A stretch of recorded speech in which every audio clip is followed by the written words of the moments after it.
It wasn't that final bottle of water that destroyed our relationship. It was the realization that I couldn't keep lying to myself while you constantly prioritized everyone else. My childhood sweetheart and I had been together for 4 years before it finally ended. It all came to a head when the final whistle blew and he handed the last bottle of water and his towel to another girl, causing me to finally snap right then and there. He just mocked me, acting like I was being ridiculous. Seriously, Sarah, why are you being so petty? What is your problem? You're so narrow-minded that you can't even handle a single thing out of place, he said. It is just a bottle of water. It's not like you're going to drop dead of thirst in the next 5 minutes. When I told him we were over, he just scoffed coldly. You're so dramatic. You'll never find another guy as great as me. So don't come crawling back when you regret this. As it turned out, he got his wish because I didn't regret a thing. I cut him out of my life completely and moved on. Later on, he finally swallowed his pride and begged for my forgiveness, but I had no intention of going back. He brought up the incident again, sobbing as he asked how I could be so heartless over something as simple as a bottle of water. I suppose ending a 4-year relationship over a drink does make me seem overly sensitive. What he didn't realize was that it was simply the final snowflake that triggered the entire avalanche. The moment the final buzzer echoed through the gym, the roar of the crowd surged around us like a massive wave. I saw Morrison running toward me with a bottle of water and a towel, and I couldn't help but smile as I reached out to take them. But he acted as if I were invisible, blowing right past me to hand the water to Haley instead. My smile froze instantly, and I felt a cold chill settle deep in my chest. It was our senior year intramural game, and while my team had won, Haley's team had lost. She was doubled over, struggling to catch her breath with her hands on her hips. Morrison didn't hesitate to give her the very last bottle of water and the only clean towel he had. While she was guzzling the water, he actually reached out and wiped the sweat from her forehead. Haley grinned at him and gave him a fist bump, telling him he was the best friend she could ask for. He just smirked and said, "Always." They stood so close together, laughing and chatting, completely oblivious to the fact that I was standing right there. To anyone else watching them from a distance, they looked exactly like a couple. The worst part was that nobody even blinked because that was just how they always were. I had tried to talk to Morrison about it so many times, but he always told me I was overthinking things and needed to chill out because they were just best friends. We had countless fights about her, but I was always the one who ended up apologizing and trying to make things right. I guess in any relationship, the person who cares the most is the one who ends up getting hurt. I was still standing there in a daze when Haley walked over and casually told me she was sorry they ran out of water, then offered me her half-finished bottle. She waved the plastic bottle in front of my face with a smirk that didn't reach her eyes. I was already feeling miserable, and her presence only made it worse. "I'm good," I said, shaking my head. She had already drank half of it. Asking me if I wanted her leftovers felt like a deliberate insult. "Don't be like that. Just take it," she insisted, tossing the bottle toward me. I didn't even move to catch it, letting it thud against the gym floor. "I told you I don't want it," I said, my voice dropping to an icy tone as I stared her down. "What is your problem, Haley? It's just water. People share drinks all the time. If you don't want it, you don't have to be a jerk about it," she said, sounding completely self-righteous. She turned to Morrison with a wounded expression, making it look like I was the villain just for refusing her backwash. "Just ignore her, Sarah," Morrison said, scowling at me. "She's just throwing a tantrum because I didn't bring her water first. She always makes such a huge deal out of nothing." He didn't even try to come over to me. I felt a wave of pure bitterness wash over me. I wanted to defend myself, but the words felt stuck in my throat. He knew exactly what he was doing. He knew he had run right past me to get to her. He knew it would hurt me, yet he did it anyway without a second thought. It was as if my feelings didn't carry any weight with him at all. I walked away in silence, feeling a profound sense of isolation. When we got back to the bench, I sat by myself waiting for the water I'd ordered. Morrison didn't even acknowledge my existence, continuing to joke around with Haley as if nothing had happened. He kept telling her that losing the game wasn't a big deal and that they'd make up for it with a big steak dinner later. At the restaurant, Morrison played the perfect host to everyone except me. He was incredibly attentive to Haley, making sure her plate was full and even asking the waiter for extra sides specifically for her. Morrison would always grab the best pieces of food and put them directly onto Haley's plate. They were so close they might as well have been feeding each other. To any stranger, they looked like a couple in the middle of a honeymoon phase. The whole table was buzzing with energy, and everyone seemed to be having the time of their lives. I was the only one who felt like an outsider, watching their joy as if through a thick pane of glass.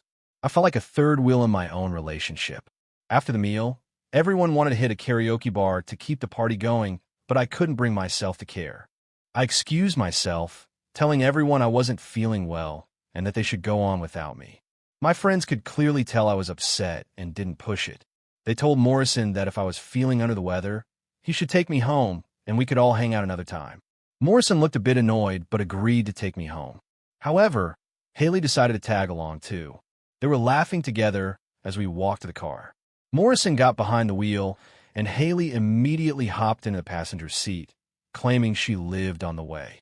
Haley was always hitching rides with us, and Morrison never said no. I sat in the back with my eyes closed, trying to tune them out. Suddenly, Haley turned around and said, "Oh, I totally forgot Sarah was feeling sick. Do you want to sit up front, honey?" I just scoffed internally and ignored her. When she realized I wasn't going to play her games, she turned back to Morrison. "Your girlfriend has such a weird attitude lately," she whispered. "It must be so exhausting having to deal with her mood swings all the time." Morrison just gave a dismissive laugh and said, "Don't worry about it. She'll get over it soon." It was true. Whenever I was upset, he never bothered to comfort me. I would just internalize everything until the feeling passed. Sometimes I truly felt like I was just a desperate shadow in his life. In our world, the passenger seat was always reserved for the significant other. But ever since Haley came into the picture, Morrison had thrown that rule out the window. Whenever she was around, I was relegated to the back seat unless I was the one doing the driving. Even when I drove, the passenger seat would stay empty because the two of them would sit together in the back, whispering and laughing. I had confronted Morrison about it so many times, but he always just brushed me off. "Stop being so insecure, Sarah," he'd say. "You're my girlfriend, and she's my best friend. Why are you trying to make me choose?" I lost track of how many fights we had because of Haley. Eventually, I just stopped talking altogether, falling into a heavy, resigned silence. I realized that no matter how much I complained, nothing was going to change. I spent so many nights wondering where I stood. I wondered if one day Haley would just officially step into my place. My emotional battery was completely drained, and I was just so exhausted. I must have drifted off because when I woke up, the car was parked in front of our apartment. I groggily asked Morrison why he hadn't woken me up. He was just staring out the window, and when he finally looked at me, his expression was cold. "What is wrong with you today, Sarah?" He was scowling at me with pure annoyance. I was too tired to even attempt an argument. "You're seriously asking me what I did wrong?" I asked, my voice barely a whisper. "The game wasn't even over before you started acting like a brat. Haley tried to be nice by offering you water, and you totally embarrassed her in front of everyone. You sat through dinner like a statue with a dark cloud over your head. When everyone wanted to go out afterward, you ruined the entire vibe. We're graduating soon. Sarah, don't you realize we won't have many more nights like this with our friends?" He kept listing my faults until he was red in the face. Listening to him, I felt a deep numbness spreading through me. "Think whatever you want," I muttered before pushing the door open and stepping out into the cold night air. He stormed after me and grabbed my arm, forcing me to turn around. "You're not even going to try and explain yourself now?" he demanded, looking for a fight. His sheer lack of self-awareness finally pushed me over the edge. "Morrison, we've known each other our whole lives. Do you honestly think I'm just making this up for fun? Did you forget that I'm your girlfriend?" The second the whistle blew, you ran to Haley. At dinner, you were practically serving her, and you didn't stop flirting with her the entire night. And now you have a nerve to ask why I'm upset. He just rolled his eyes, looking completely bored with the conversation. Here we go again with the jealousy. How many times do I have to tell you? She's just a friend, Sarah. This is how friends act.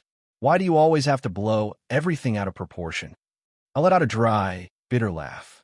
You really think that was normal? Morrison stepped closer, getting in my face. Then what's not normal, Sarah? We aren't sleeping together. We aren't even hooking up. How exactly am I betraying you? I looked him in the eye and realized that the person I loved was gone. He used to look at me with such warmth and devotion. Now, all I saw was resentment and blame. He used to promise me that I was his #1 priority and that no one could ever replace me. But those were just empty words. Haley was clearly the most important person in his life now. As long as she was around, I didn't exist. Everything had changed, and there was no going back. If you think your behavior is acceptable, then we have nothing left to say, I said, turning my back on him and heading up to our apartment. We had moved in together during our sophomore year because he complained the dorms were too loud for him to focus on his work. We found a great 2-bedroom place and had lived there for 3 years. Every time we fought, I was grateful we had separate bedrooms. I felt a fever coming on, likely from the stress and the cold air at the gym. I took some NyQuil and collapsed in a bed, falling into a heavy sleep almost immediately. When I woke up the next morning, Morrison was nowhere to be found, and he still wasn't home by evening.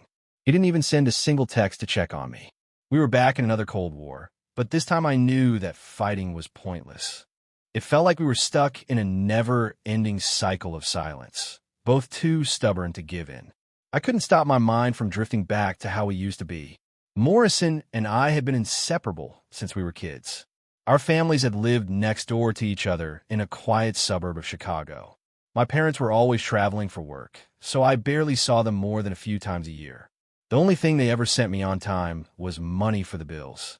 I had to handle everything on my own, from paying my school fees to doing the laundry and cooking my own meals. On rainy days when I forgot my umbrella, I'd just run home and get soaked. I was always terrified that people would pity me or make fun of me for always being by myself.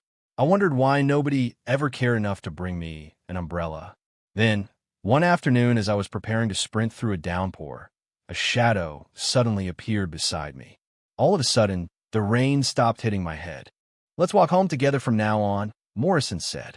He was standing there in his high school soccer hoodie, his eyes bright and full of kindness. From that day forward, I never had to walk home in the rain by myself ever again.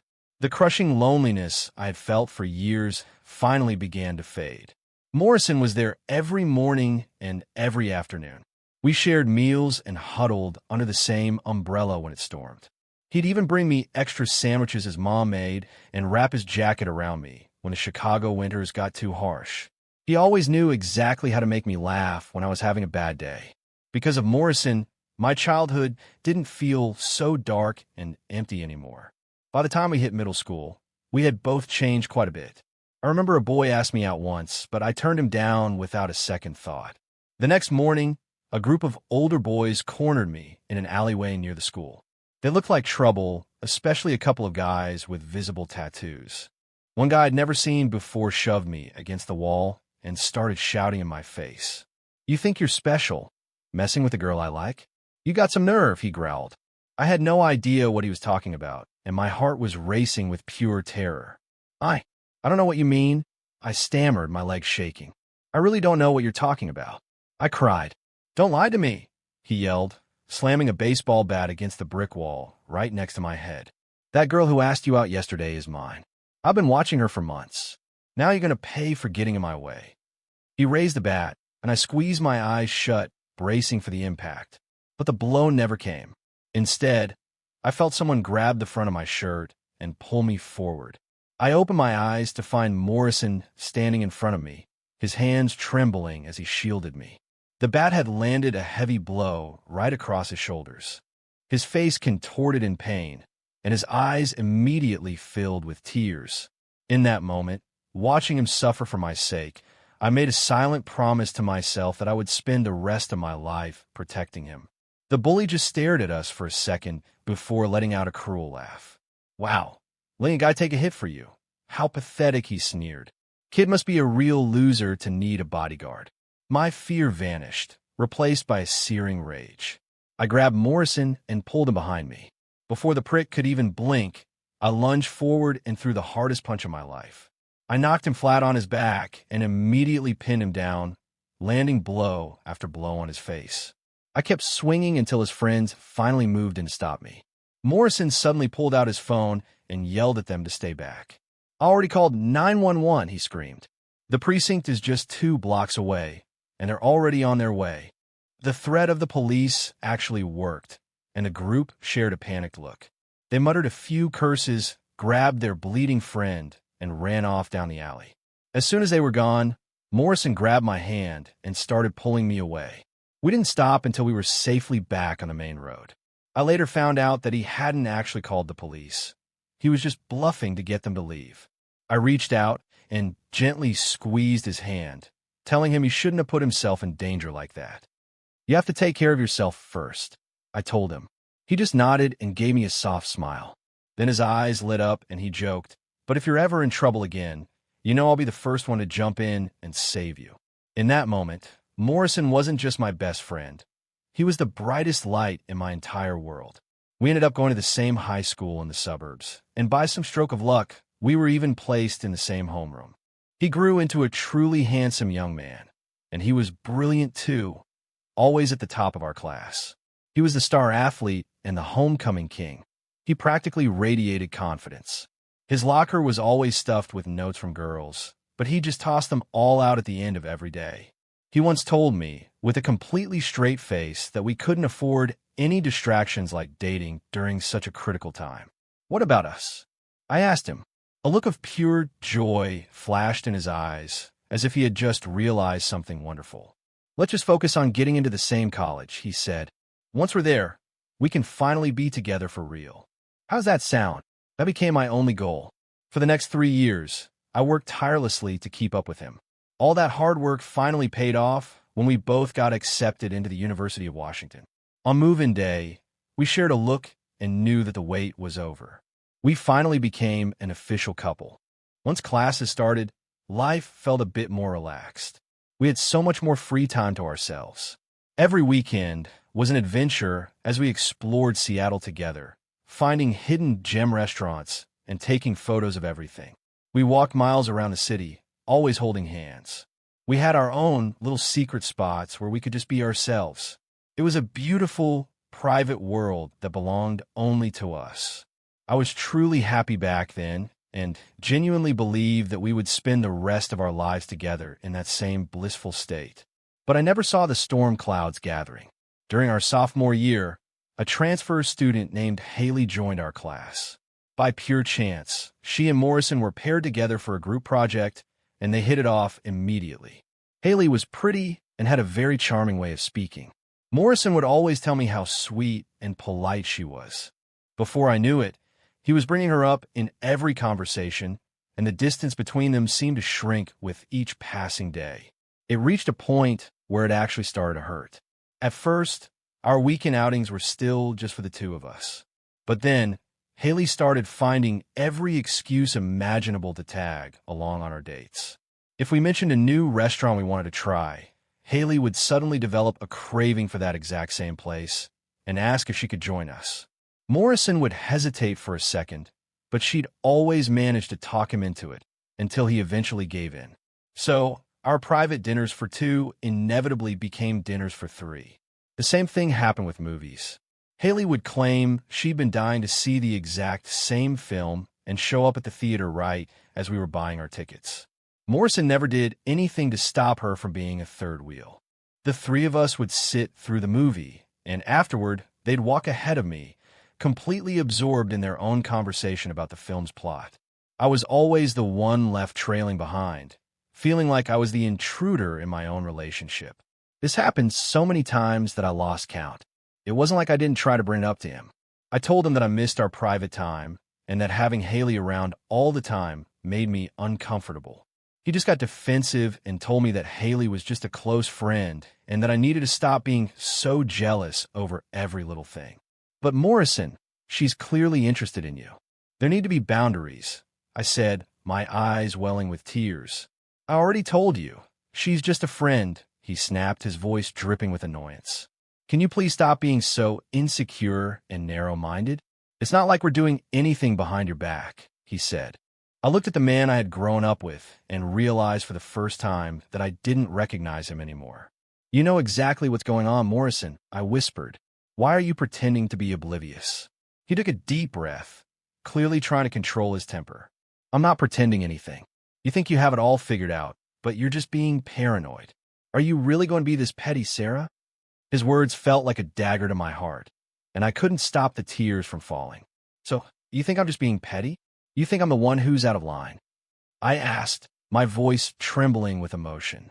That might have been the first time he ever saw me truly break down.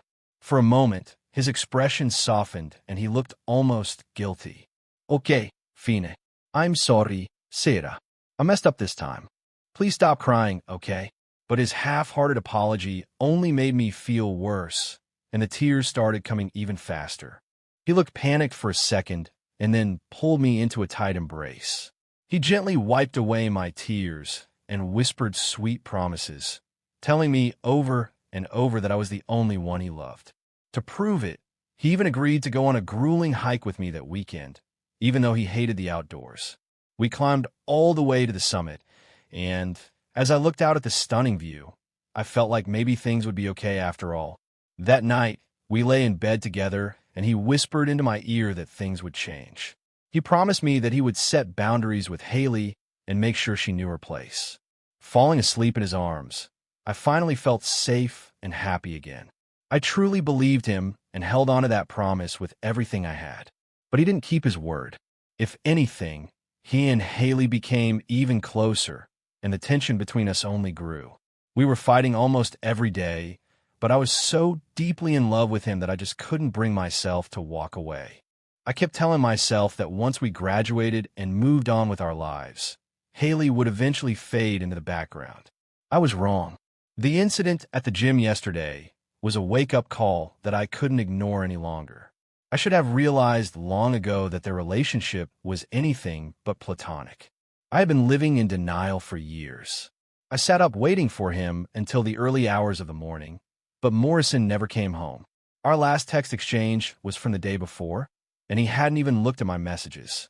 I was scrolling through Facebook when I saw that Haley had posted a new album. My heart dropped as I clicked on it. There were 9 photos in total. Every single photo was a selfie of Morrison and Haley looking incredibly cozy. The center photo showed Morrison with his eyes closed, his head resting comfortably on Haley's shoulder. The location tag was for a luxury resort in Miami. The caption read, "Nothing more romantic than the ocean breeze and sand between our toes." I stared at the photos for what felt like hours. He hadn't come home because he was on a secret getaway with her. He hadn't said a word about it to me. He hadn't even mentioned a trip. My heart felt like it had been encased in ice, cold, and shattering into a million pieces. I had spent the night crying while he was out enjoying himself with someone else. I realized then that while I was heartbroken over our fight, he was sleeping soundly with his head on another woman's shoulder. I had planned to have a serious talk with him and try to save our relationship. I wanted to lay everything out on the table, but looking at those photos, I realized there was nothing left to say. We had been in each other's lives since we were kids and made it all the way through college together. I truly thought we were endgame.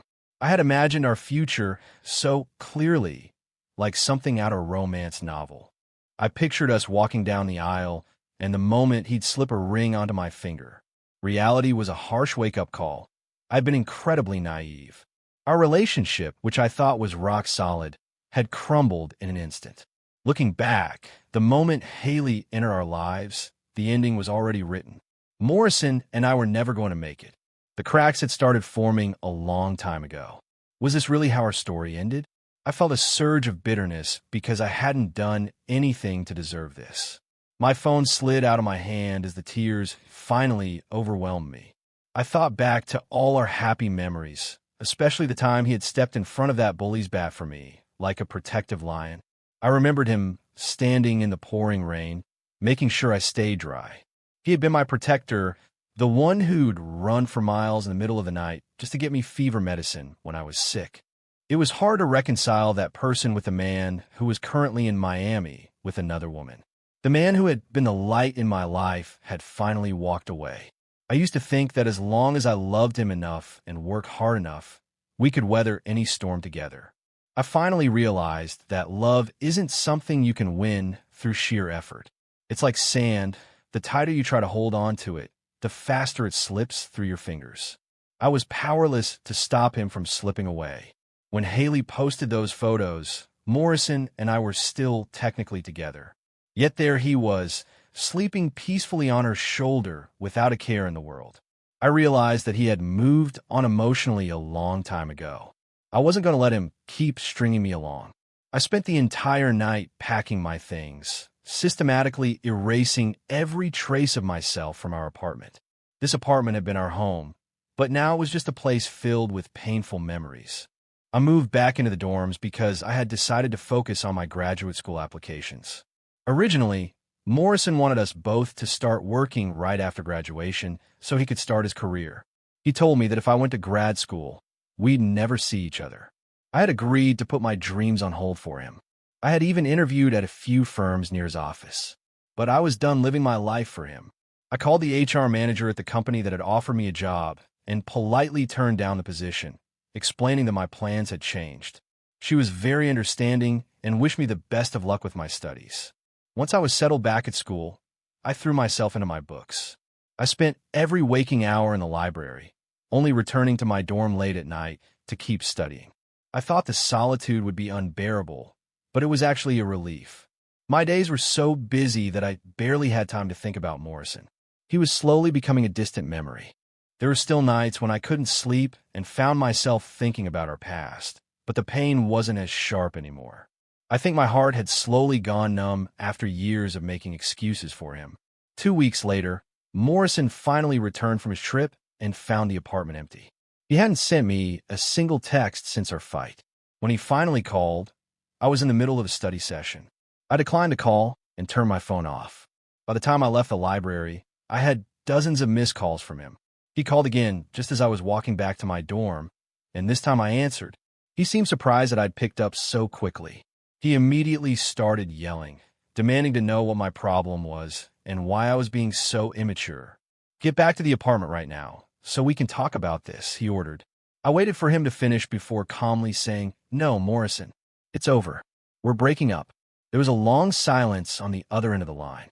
"Are you done being dramatic?" he finally asked, his voice shaking with anger. "You don't get to just break up with me. What is your excuse this time?" I couldn't help but sigh. "A reason? Morrison, do you have any idea how much of myself I gave up just to be with you? I sacrificed my dreams, my self-respect, and my dignity. I gave you everything I had. And what did you give me in return? You treated me like I was an afterthought," I continued. Morrison just scoffed. "So that's your excuse? You've probably been planning this for months, haven't you? Is there someone else? Is that why you're doing this?"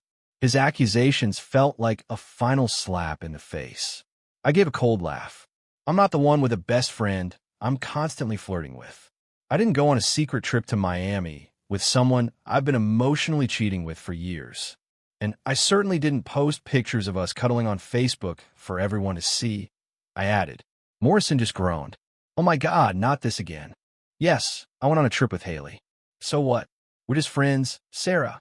It was her birthday, for heaven's sake. Am I not allowed to celebrate a friend's birthday now? You're being so controlling, it's insane." I realized then that talking to him was a waste of breath. "Enough, Morrison," I said, my voice dead. "It's over. This is the best thing for both of us." "Sarah, you better think long and hard about this," he shouted. "You're going to regret this, I promise you." I just told him I had never been more certain of anything in my life. "Fine, have it your way," he yelled before slamming the phone down. Finally saying those words felt like a massive weight had been lifted off my shoulders.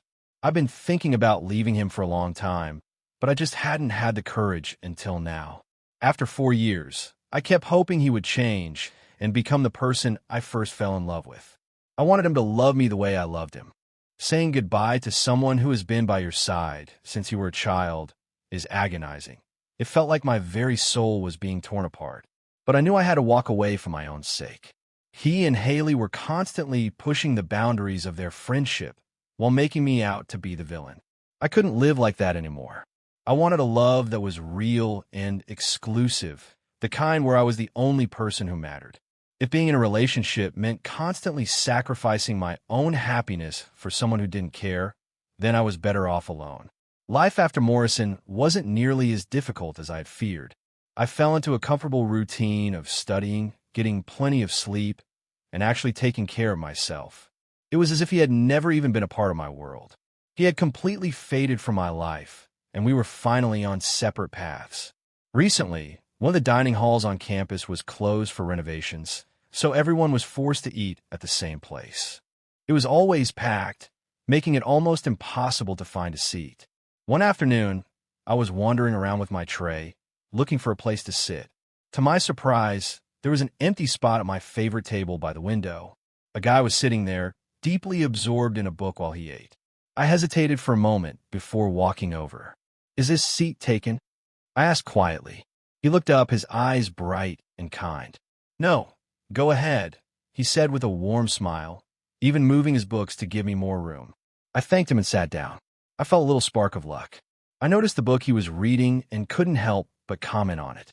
"I just finished that last week," I said. "It's a fantastic read. I didn't expect to see anyone else with it." He smiled and leaned back in his chair. "I love everything this author writes," he said. "Me too," I replied, genuinely surprised. "I know," he said with a wink. "You seem like someone who would appreciate his style." I looked at him, feeling intrigued. There was something familiar about him. "I also know you're Sarah Miller, the star of the journalism department," he added. He had a smile that was absolutely infectious. "How do you know my name?" I asked, completely caught off guard. He just nodded. "I'm Liam Thompson," he said. "I'm a junior in the same department." I suddenly remembered seeing him working on the crew of a campus film project a few months ago. He had been so full of energy, always the first to volunteer for anything. He was always making everyone laugh and kept the mood light, even during long shoots. I remember thinking back then that he seemed like a genuinely nice guy. "I really appreciate you sharing the table," I said. "I thought I was going to have to eat standing up." He just shrugged and said he was happy for the company. After that, we started meeting for lunch almost every single day. Liam would always get to the dining hall early to make sure he snagged our favorite spot by the window.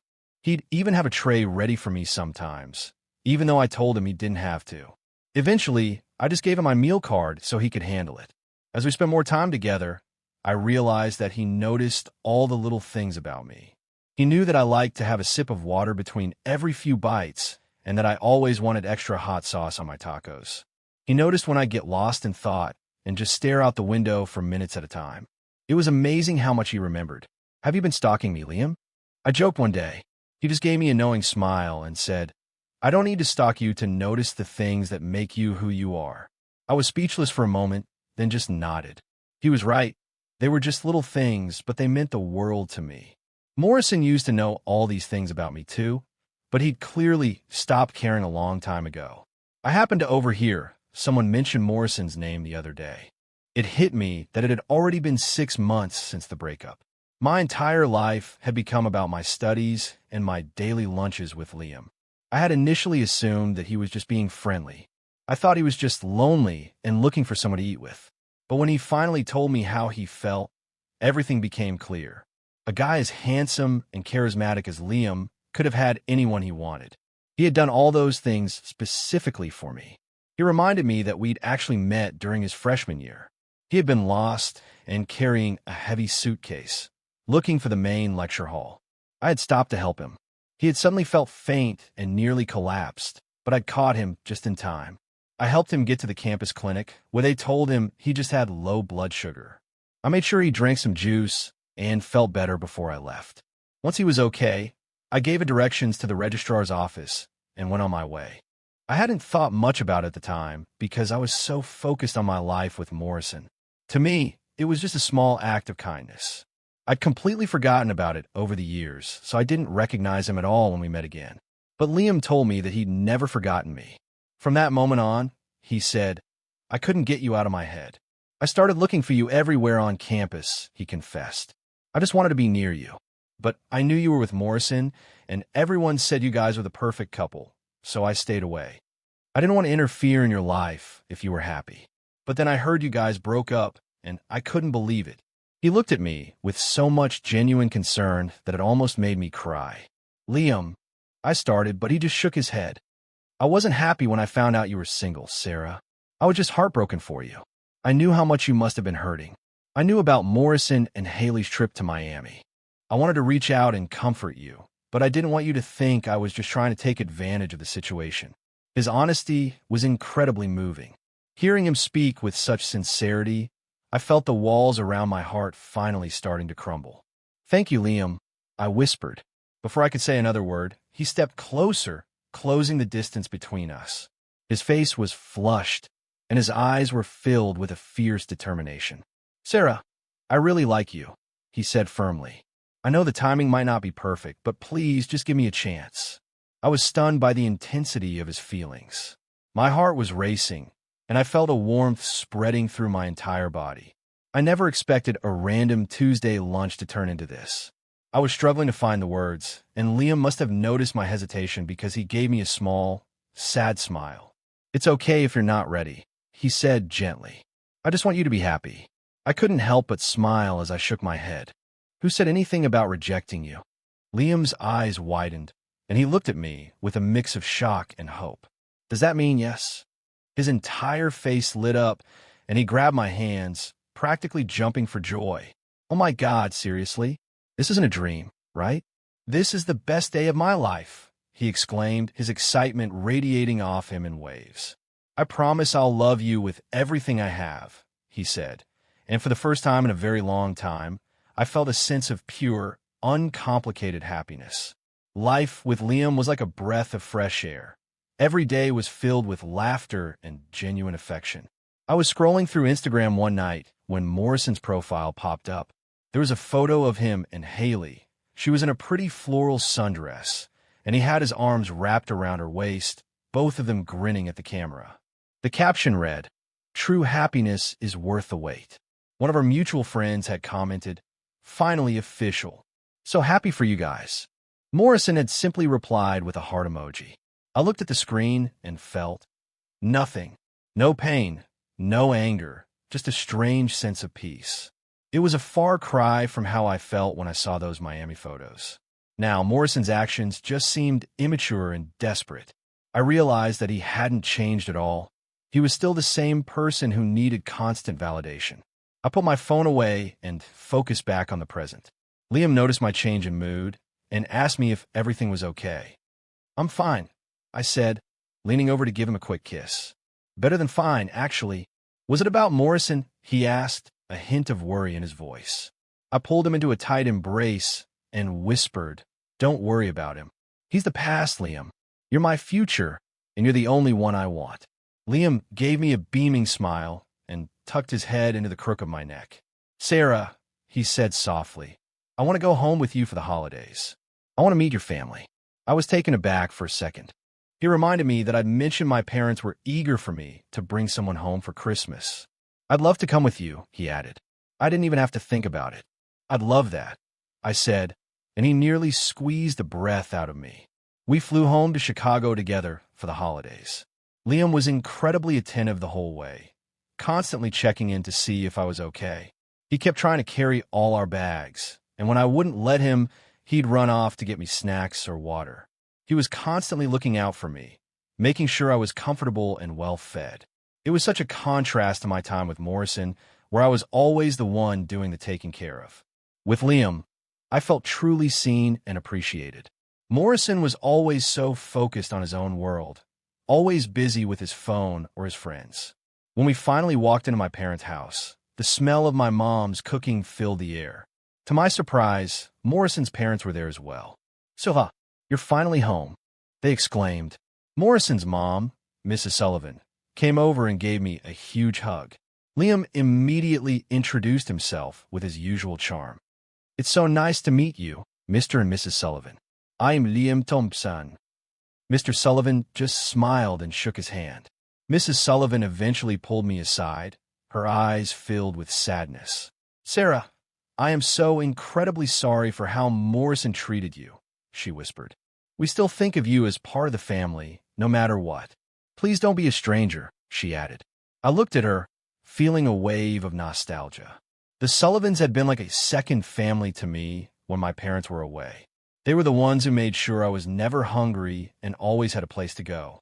They had helped me through so many tough times over the years. I think they really did consider me their own daughter. At dinner, I found myself sitting right between Morrison and Liam. Morrison reached over and put a piece of fried cod onto my plate. "I remember this was always your favorite," he said. Liam immediately added a piece of roast beef to my plate. "And I know this is what you've been craving lately," he said with a grin. I took a bite of the beef and smiled at Liam. After dinner, Liam stayed in the living room, charm offensive in full swing with my parents. I slipped into the kitchen to get a glass of water, only to find Morrison standing there. He just stood there, watching me in silence. "Did you need something, Morrison?" I asked. He didn't say a word, so I turned to leave. "Sarah, wait," he called out, stopping me in my tracks. I turned around to find him looking truly regretful. "I wanted to say I'm sorry," he said quietly. "For what exactly?" I asked. He looked down at his feet. "For what happened at the gym, with the water and everything. I know I messed up." I just shrugged. "That was a long time ago, Morrison. It doesn't matter anymore." He looked visibly hurt by my indifference. "Haley and I were never actually a thing, you know," he added. "Those photos from Miami, I just posted them to try and make you jealous," he admitted. "Morrison, stop," I said, cutting him off. "We broke up months ago. Who you spend your time with is none of my business. I just didn't want you to have the wrong idea," he whispered. I looked at him and realized I didn't feel anything for him anymore. "There's no misunderstanding, Morrison.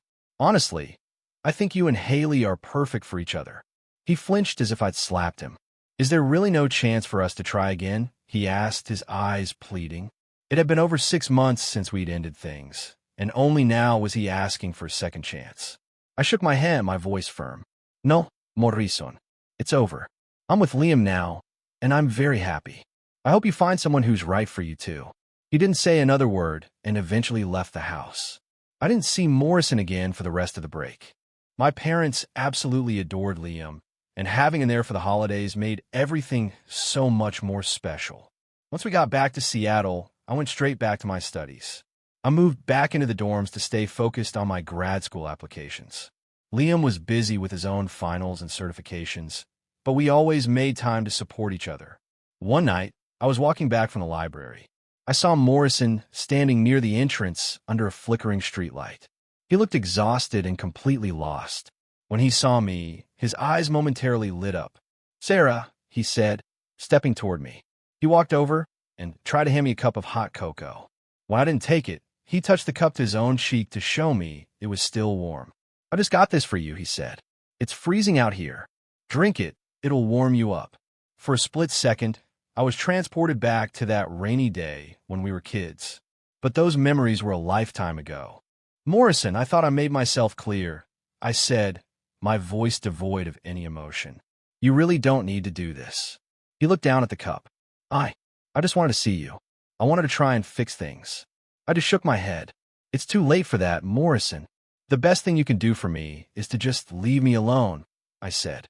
His hands started to shake, and he looked like I'd completely broken him.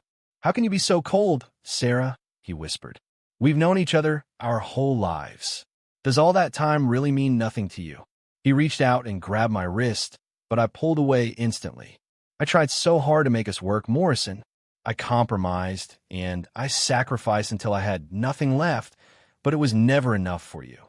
You told me I'd regret leaving you, but the truth is, I haven't regretted it for a single second." I made sure he heard every word before turning around and walking away. The night was so still that I could hear his muffled sobs behind me as I walked. I'd heard through the grapevine that things between him and Haley had crashed and burned, but I didn't care. That was his problem now, not mine. I didn't see him again for quite some time. Morrison finally stopped trying to contact me, though I'd occasionally see him watching me from across the quad or from a distant table in the library. I just ignored him and went about my life. He never approached me again, which was fine by me. I focused all my energy on my applications, and it finally paid off when I got into Columbia for my master's. Liam was so proud of me. He promised he'd work just as hard so he could join me in New York. We spent the whole weekend celebrating, going to a theme park, and catching a bunch of movies. It was perfect. When we got back to my apartment that night, Morrison was waiting by the front door. Liam instinctively tightened his grip on my hand. "It's okay," I whispered, squeezing his hand back. "Go on up. I'll be there in a minute." Liam looked at Morrison and then back at me before nodding. "Okay, don't be too long," he said. He took the groceries from me and headed inside. I waited until the door closed behind Liam before turning to Morrison. He looked even worse than the last time I'd seen him, with dark circles under his eyes and a haunted expression. "I hope this is the last time we have to do this, Morrison," I said flatly. He winced. "Do you really hate me that much now, Sarah?" he asked with a sad, bitter laugh. I didn't bother answering. I just stared at him. "I finally realize how much I hurt you," he said, his voice barely audible. He looked away, clearly ashamed of himself. "Haley, she was doing the same thing to other guys. I finally saw it from your perspective." I cut him off before he could continue. "I don't care, Morrison. It's too late for apologies. Sarah, I really thought we'd be together forever. If you just give me one more chance, I'll spend the rest of my life making it up to you." I held up a hand to stop him. "Don't. Morrison, it doesn't matter how many times you ask. My answer is never going to change." He finally broke down, tears streaming down his face. "Why? Why won't you even give me a chance to fix it? I gave you plenty of chances, Morrison. I told you exactly how I felt about Haley over and over again, and you chose to ignore me every single time." He tried to say something, but the words wouldn't come. "The truth is, I should have left the first time you chose her over me. I was just too afraid to be alone back then." I took a deep breath. Liam is an amazing guy, and I'm truly happy with him. We're actually talking about getting engaged after graduation. Morrison looked like I'd punched him in the gut. "Please, Morrison, just let me go and stop trying to be a part of my life. Go find your own happiness, okay?" He was sobbing now, but I didn't feel any pity for him. "I'll always be grateful for everything your family did for me when we were kids. I'll cherish those memories, but we're different people now. I have to go. Liam is waiting for me." He called out to me one last time, his voice thick with emotion. "I know I don't deserve your forgiveness, Sarah. I just wanted to tell you that I'm moving back to Chicago. I'm not coming back to Seattle." I just nodded. "Your mom needs you. It's the right thing to do. Take care of yourself, Morrison." He just stood there, crying and looking at me with so much regret that it was almost painful to watch. I looked at him for a long moment, realizing that there was nothing left to say. "Goodbye, Morrison," I said softly before turning and walking away. Love that arrives after the damage is done is completely meaningless. When I walked into my apartment, Liam was standing right by the door, his eyes red.